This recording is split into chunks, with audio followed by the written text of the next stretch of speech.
हा एकदम स्पॉन्जी असा ढोकळा तुम्हालाही बनवायचा असेल तर पुढची रेसिपी संपूर्ण पहा।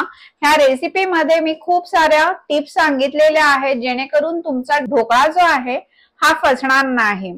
तर त्या टिप्स तुम्ही नक्की फॉलो करा आणि पुढची रेसिपी संपूर्ण पहा। हाय, पुन्हा एकदा तुम्हा सर्वांचं तुमच्या किचन मध्ये म्हणजेच अमिस ग्लोबल किचन मध्ये स्वागत आहे।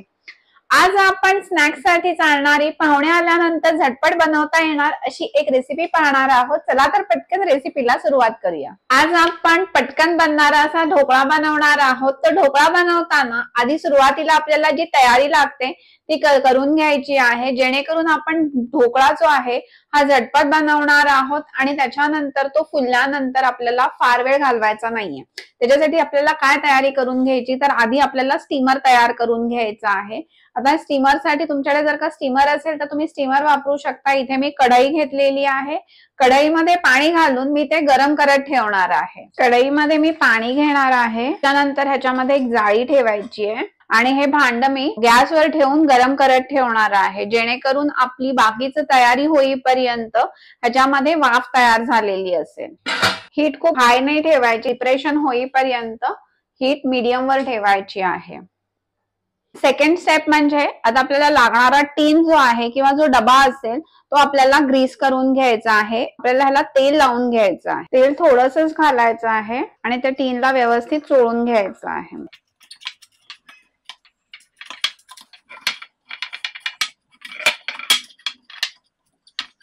तेल टीनच्या कडांनाही चोळून घ्यायचं आहे। आता इथे टीनला तेल लावून झालेलं आहे। आता टीन मी साईडला ठेवून देणार आहे। झटपट ज्यावेळी ढोकळा बनवतो ह्याच्यामध्ये मेजरमेंट जे असतं हे खूप महत्वाचं असतं। आता आपण बेसन घेणार आहोत आणि ते बेसन आपल्याला व्यवस्थित मोजून घ्यायचं आहे।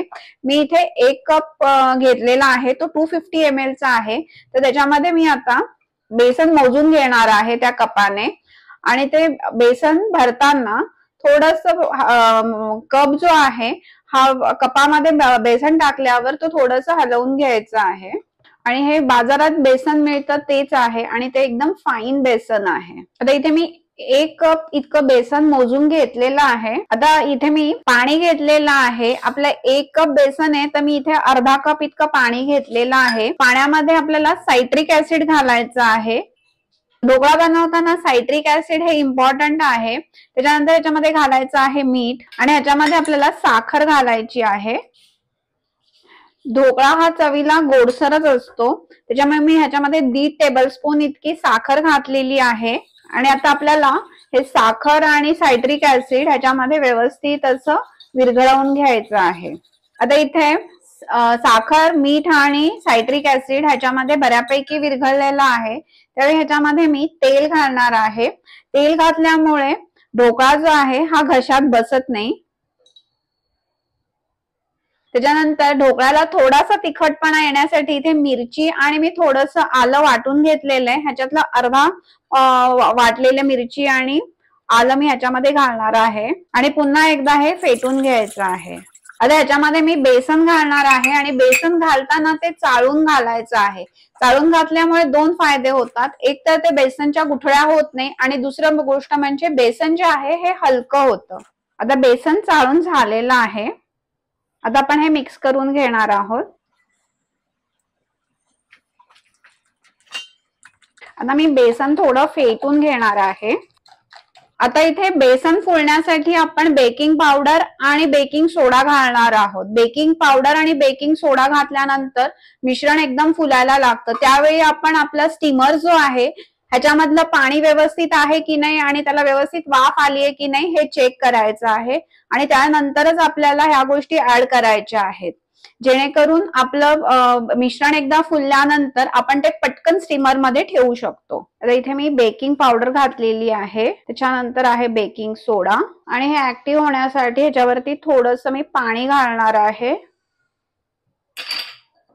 आणि एकदा घातल्यानंतर आपल्याला बराबर फिरवायचं आहे। तुम्ही आता इथे पाहत असाल आपला ढोकळा ऑलरेडी किती फ्लफी झालेला आहे तो। आता एकदा हा फ्लफी झाल्यानंतर आपण हा टीन मध्ये घालायचा आहे।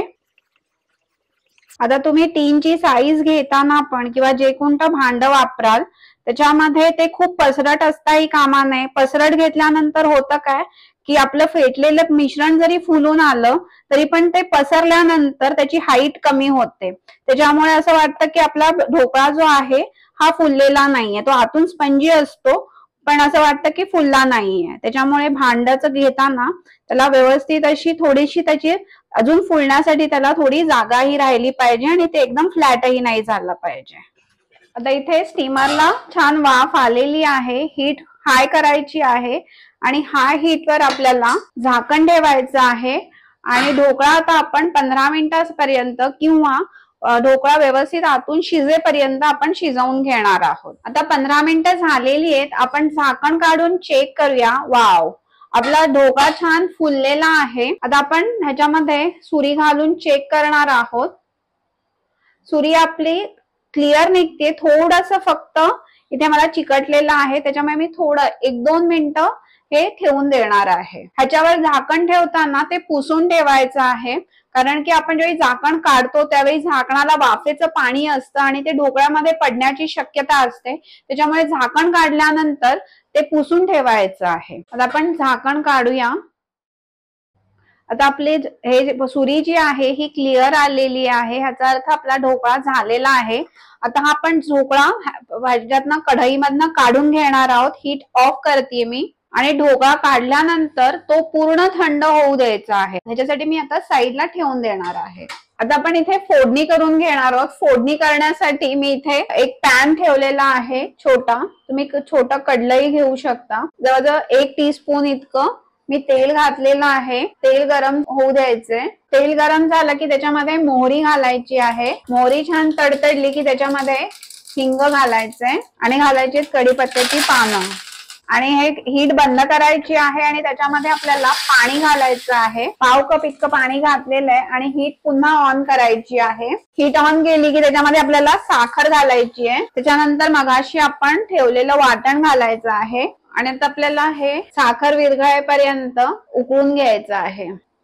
त्यामुळे थोडंसं मीठ टाकायचं आहे. आता ही साखर विरघळलेली आहे तेव्हा मी हीट बंद करणार आहे. आता ढोकळा इथे थंड झालेला आहे त्यावेळी आपल्याला हा चारी बाजूने सोडवून घ्यायचा आहे आणि ह्याला मी कटही करून घेणार आहे.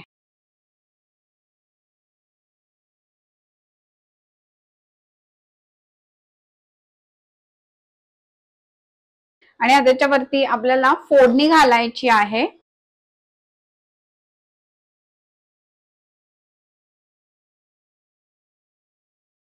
त्याच्यानंतर ह्याच्यावरून कोथिंबीर पेरायची आहे. आवडत असेल तर वरून थोडं खोबरं घालायचं आहे. आणि आता आपला ढोकळा खाण्यासाठी तयार झालेला आहे. हा एकदम सॉफ्ट आणि स्पॉन्जी असा ढोकळा आता तयार झालेला आहे. ही रेसिपी जर का तुम्हाला आवडली असेल तर लाईक करा, शेअर करा आणि चॅनल सबस्क्राईब करायला विसरू नका. येणाऱ्या नवीन रेसिपीज साठी बेल आयकॉन मध्ये प्रेस करा. थँक्यू.